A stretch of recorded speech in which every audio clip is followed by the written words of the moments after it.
Lois Rodden, you see the lovely picture of her. I think many of the people who are listening to me will know of Lois, or they will certainly know the Rodden rating, and we'll come to that in a moment. But she is, we will always be eternally grateful to her for establishing a data precise foundation for astrochart analysis. And this is her, in a way, I'm sure she did a lot more for astrology than that, but this is her life's work.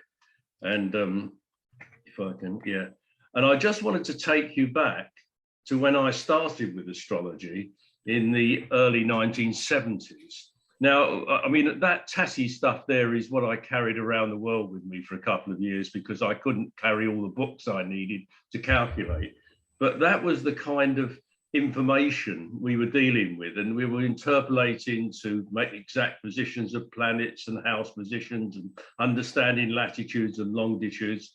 And everything had to be, then we had to draw the chart manually as well. Occasionally you had an open empty chart that was printed, and then you could fill it in if you were lucky, but often you even had to draw the circles yourself and everything.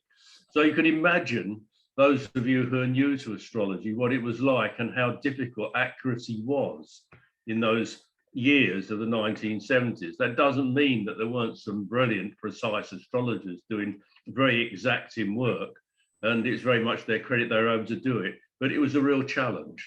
And of course, so what will actually happen is, as we go up to the early 1980s, there was a kind of a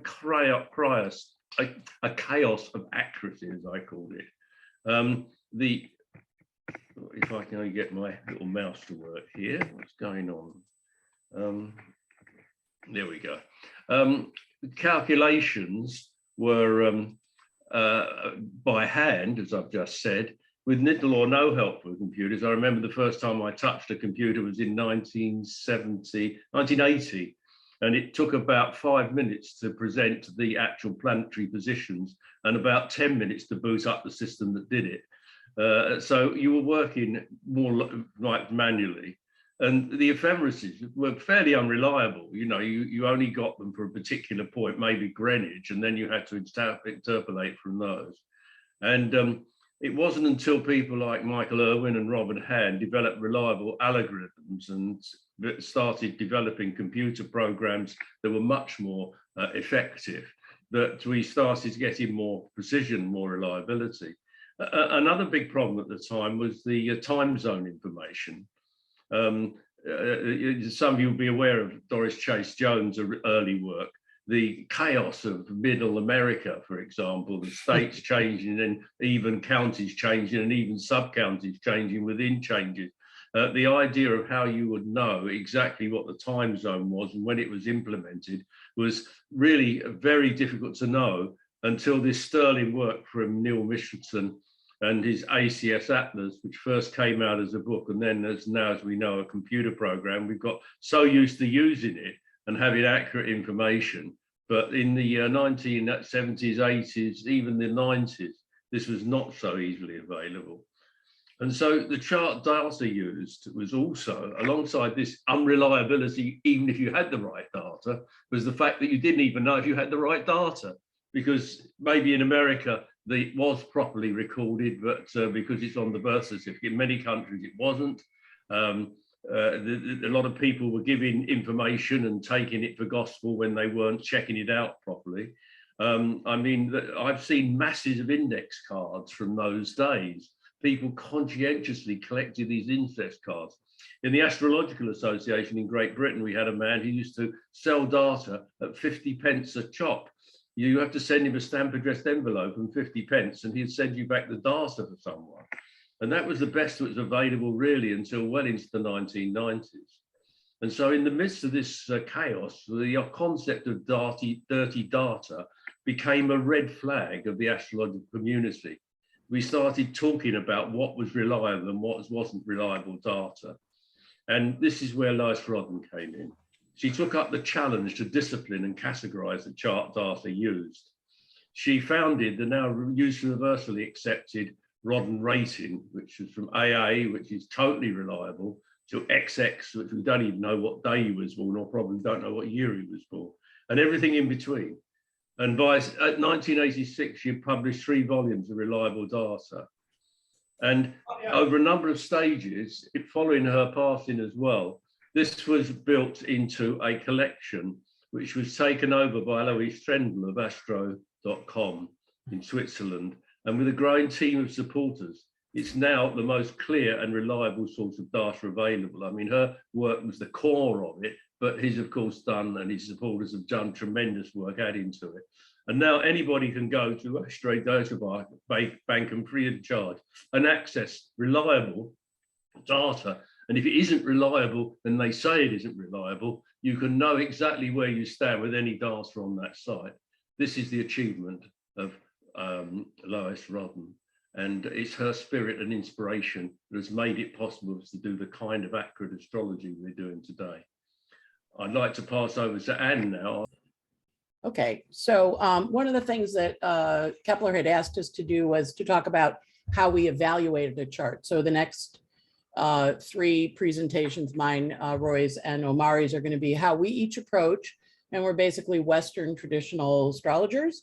As Kenneth pointed out, I'm a member of the C.G. Jung board, so I have an orientation there because my initial astrology was reading a lot of Liz Green through my astrology teacher. And I remember when I first started astrology, I started studying it in the '94.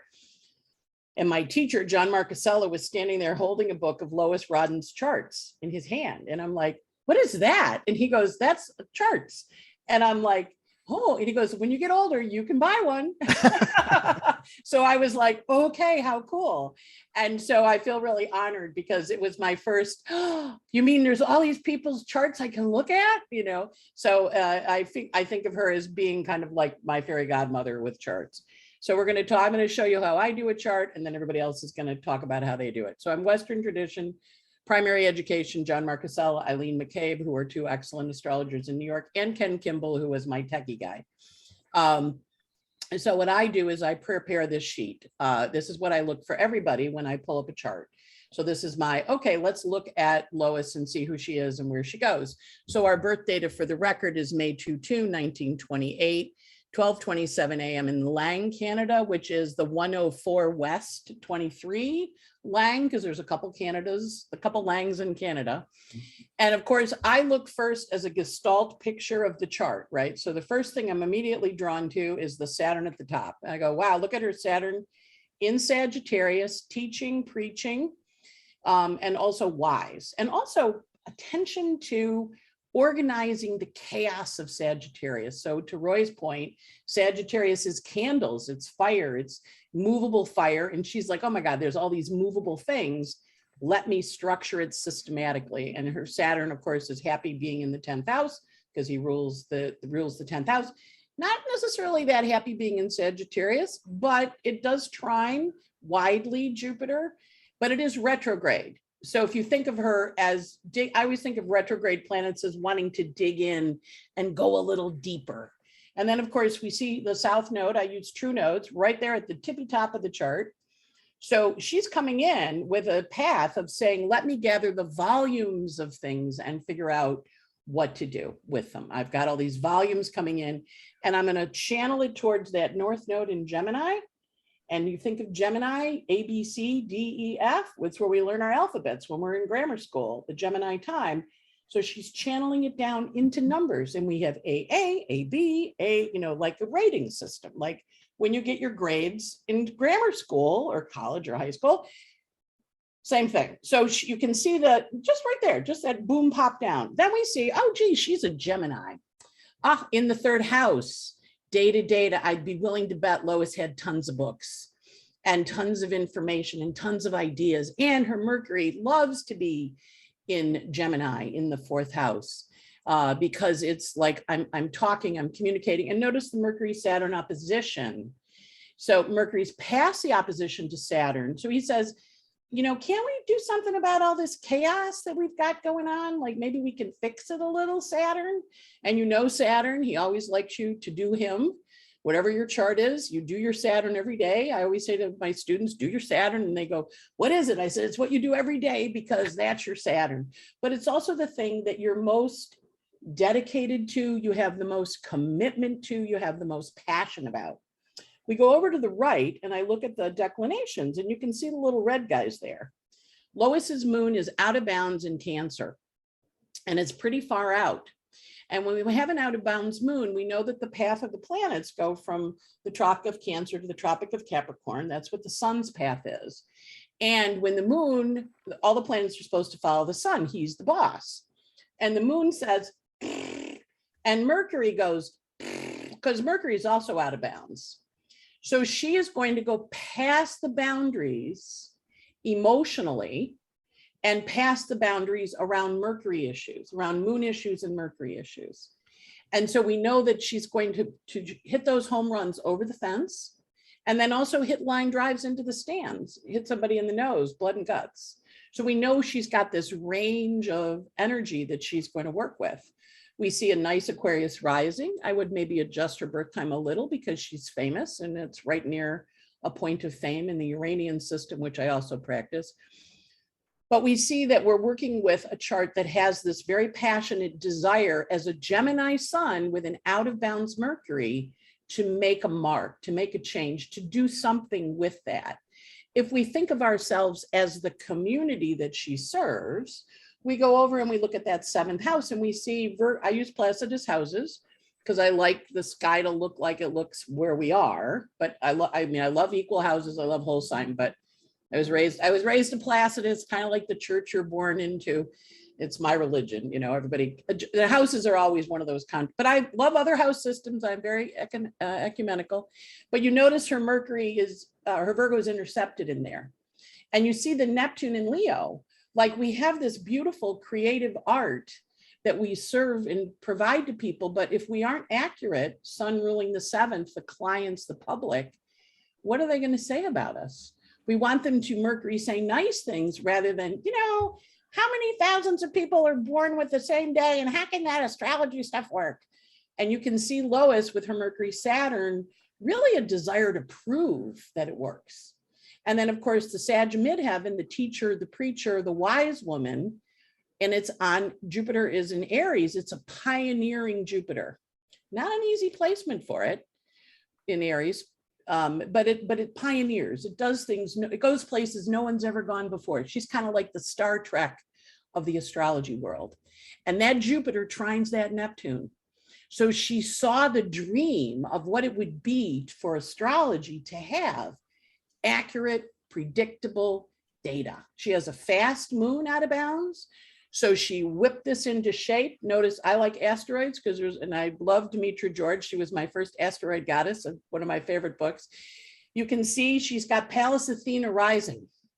Pallas Athena is the pattern seer. She rules Athens, Georgia, or Athens, Greece, the Acropolis. She's the warrior. She's the visionary. She's the idea woman. And her ascendant Athena midpoint is definitely on the world axis. So she was a pioneer in giving us a new way to envision how things to do. We see that whole first quadrant, houses 1, 2, 3, very accurate in her chart, are very active in her chart. So we know she's a go-getter. I'm going to start it. I'm going to do it. So she may look like a nice mild lady from Canada, but she's a go-getter and get it done. Charming, I'm sure, with her chart. But we also see that Uranus-Mars conjunction. Mars is applying in a great position. He loves to be in Aries. It's his rulership. He's applying to Uranus, which is the ruler of her ascendant, the co-ruler.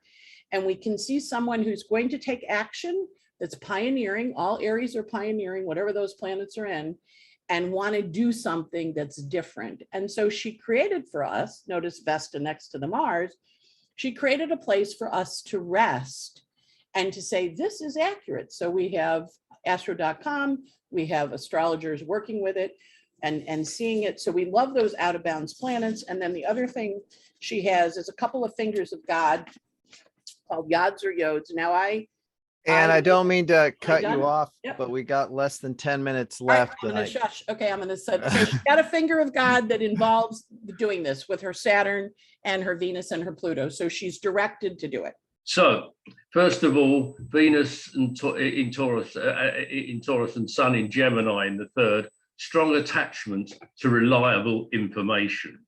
I'm just trying to focus the key points here. The nodal axis across the MCIC and that is looking at it from a Placidus house system, with the South Node and Saturn in Sagittarius in the 10th. Public insistence on things being as they really are. I mean, the South Node is about tradition. Let's get it as it really is. Let's have this birth chart really right. In the North Node is with Mercury in Gemini. Oh, right, the North Node, Mercury is well past the North Node, but it's still in the same house and it's still in the same sign. And so we want a reliable foundation. We want to actually improve the communication, but we want to improve it by making it as it should be and always has been. In other words, the time you were born, the place and the date you were born is the tradition. The fact that we're going to get it right is the new way. That's a reliable foundation of communication. Mars is applying to conjunct Uranus in the first house down here, a pioneer for astrology. It's in Aries, they're both in Aries, pioneer for astrology. The square at the moon applying to conjunct Cancer in the 5th, intimidating and uncompromising creative attachment. I'm just using keywords here, but you can see what that follows. We could talk on and on about what that means by implication, but the essence of it is this, and this is what she was like. She was a real sort of fighter for what she believed in, and people were almost trepidation that if Lois didn't think it was right, you know, that you really felt a bit nervous about it. And then you've got the fact that Jupiter is in Aries in the 3rd house, expansive pioneering attachment to proud relationships. I can't actually read my PowerPoint here because something's got in the way, but I think you can all read it.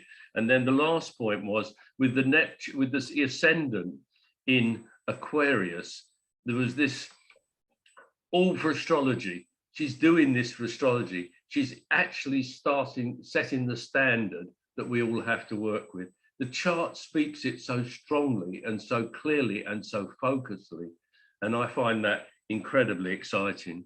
I'm going to just say that because I want to give Omari some more time to develop from his perspective. And Omari, I think we're now coming to Omari. I'm using my PowerPoint, aren't you here? So here's your first slide, over to you. Okay, thank you, Roy. So yes, Roy started astrology in the 70s. I was born in the 70s. Okay. So, you know, I just, you know, so appreciate the work that Lois did or contributed to or gave us.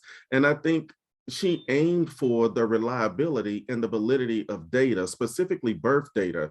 And so validity means that a tool measures what it is designed to measure. And for astrologers, this means a chart wheel would be used and the angles of the chart would be valid, as well as the planetary positions and especially the moon. If you have an incorrect birth time or no birth time, we don't know what the ascendant is. We don't know what the midheaven is. And we all have learned that those are very sensitive points in the chart. And, you know, these authors, Twycross and Shields, state, you know, reliability refers to the consistency, stability, and repeatability of results. And testing for reliability ensures that consistent results would be obtained in identical situations on different occasions. And so for astrologers, this means that any astrologer would use reliable birth data and produce the same results when the birth chart is moved forward through time with a progression technique, such as secondary progressions, tertiary progressions. Solar arc would be pretty simple because you would refer to an ephemeris. And, you know, the rating system that she gifted us with is not much different from the bond rating system. So if anyone has ever invested in fixed income securities or bonds, there is, you know, Moody's ratings, Fitch ratings, and S&P Global, and they also have AA and AAA ratings to mean top quality. And then when you get into below B, I think below B is considered a junk bond, or as Lois would have it, dirty data. Roy, can you move it forward one slide? Yeah, sure. Here we go. Okay, and so my colleagues, I think, have already thoroughly covered her birth chart, but what I would simply add very quickly is that her natal Jupiter at 27 Aries forms a trine aspect to her natal Neptune at 26 Leo, and Anne touched on that. And as previously mentioned, this rating system was a huge task. It was pioneering, and undertaking it was both ideal and magnanimous. And I think it was very easy for her to take that on and get the job done. We have her natal sun at 0 Gemini, which actually forms a contraparallel to natal Saturn at 16 Sag. So I do want to recognize those are the positions of the planets by zodiacal longitude. And in parentheses, I have the actual positions of the sun and Saturn by declination. And with that, I would say she had the willpower and mental capacity to conceptualize this project and remain steadfast to manifesting the vision, seeing it through to its completion. And then Anne Ortelee already spoke about the declination of the moon and Mercury. And not only are they parallel, that both of them are also out of bounds. And I also think this is significant. And I would say thoughts and ideas moved quickly from her subconscious mind to her conscious mind. And she most likely was a very effective communicator, both verbal communication and written communication. And I would say she was brilliant, read a lot of books, highly intelligent, and may have even been a member of Mensa, which is a group for geniuses. So thank you, Roy. I want to turn it back over to you.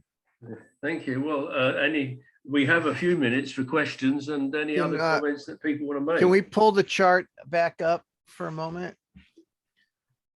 So one of the things, my introduction to astrology happened in the mid to late 70s and 80s. And my first exposure to Lois wasn't her chart data collection. It was the book she had written. And I just thought it'd be fun to kind of see, she wrote The Mercury Method of Chart Comparison, which probably still influences my thinking to this day.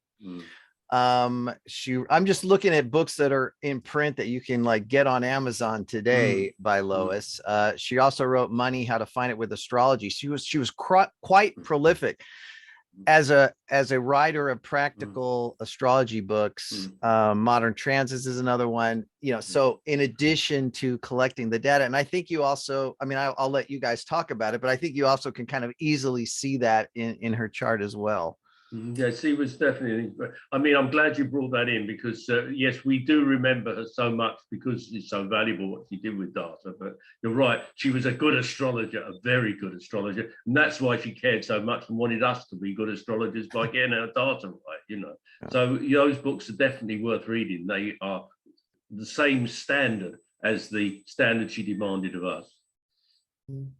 We do have a question. While we were talking, Lynn Boots popped in that she was a member of Mensa. So Omari called that one right. Yeah. All right. Thank you, Lynn. Thank you. Yeah. Andre is asking any comments on the fixed stars. Did anyone look at the fixed stars in her chart? Yeah, I did. I've got them. What do you find, Anne? The fixed stars that she had were quite a few actually, and they were all pretty strong. But particularly, a number of them were tied to data or, analysis. And then she also had, her moon was parallel nemesis. So if we think of her as, I looked at the asteroids too, think of her going, I don't want people to be able to say mean things about astrology. I'm going to protect it. I'm not going to let bad data be our thing. But she had, this is the list of the fixed stars up on the top because I list them up there when I look. And then, of course, her Saturn is aspecting Minerva.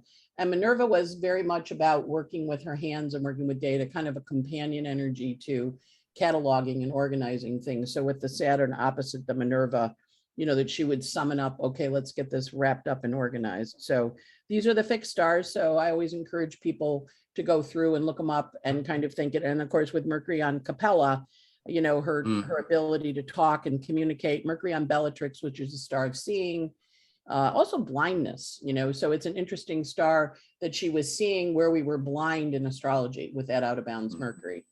And then her Arabic parts were excellent for Saturn pursuing her passion, as you organize the entire astrology community to get them to do anything, you got a passion there. So that would be my my comment on that. So yeah. Do either of you, or any of you know like what her methodology was in terms of the data collection? Well, she lists it. AA is birth certificate, reported by mom. I mean, she literally categorized like, where do you, and she liked birth certificates in hand. Yeah. Like, I need the piece of paper. I don't know that we necessarily do that anymore. Yeah. But if it was just a reported birth time, it's an A. Mom's memory not always accurate. Right. Newspaper articles, there's a ranking system. When you do, I use SolarFire a lot, and it has all the little letters, including the XX, which is. It explains them all on SolarFire, doesn't it, Anne? Yeah. And of course, if you go to Astro Data Bank, it doesn't only give you the Rodden rating, it gives you a whole paragraph, sometimes a couple of paragraphs on all the various ideas about the reliability of the data, and you can decide for yourself whether you're going to take what's given as right or how you're going to vary it. And just to emphasize that point, Roy, anyone who's like quickly accessing something for Astro Data Bank, do scroll down the page, because sometimes it's rated A, but then when you read actually how they got it, you may form a slightly different judgment. Yeah, so it's you always look at that description. Yeah. And there is a lot now, Kenneth. I find, people going, oh, no, I think it's this. No, it's this. I did a presentation at the Jung Foundation presenting Jung's chart, and I had this woman argue with me about it. And I'm like, no, like he had charts on all his patients, and this is the chart he publicized. His daughter was a famous astrologer. Why are you arguing with Jung about his birth time? Giving him a different chart. So that's the other part, is like recognizing if the source is the original person, like trust it, so. But we do have a rather argumentative culture these days. So, but I remember looking at her going, why would you argue with me about Jung's birth time? I mean, he told us it, so whatever. But, I think the origins of that is, for a long time, we didn't have easy access. And so there was a lot of speculative, and depending on when she or he learned about Jung's chart, they may have gotten attached to a certain thing. But yeah, it's always good to have the actual thing, obviously. The actual chart, All right, we got like 15 seconds. Wait, how are we doing on time? Yeah, are we on time? I think it's about bang on. I think we just about bang on to finish. Oh yeah, we got a couple minutes before the official commercial break. So any other questions? You just thoroughly nailed it, everyone. It's been really great. And what a great chart to look at, because I think if you take the pool of people who are astrologers, probably the fewest have the temperament to even attempt something like Lois did. And just to see that kind of laser focus here. That's why I did it. So why I just emphasized those very key points, because you just put those key talking points there, and it just shrieks at you that this woman was going to do this job. She was capable of the job, and she was going to do it really well.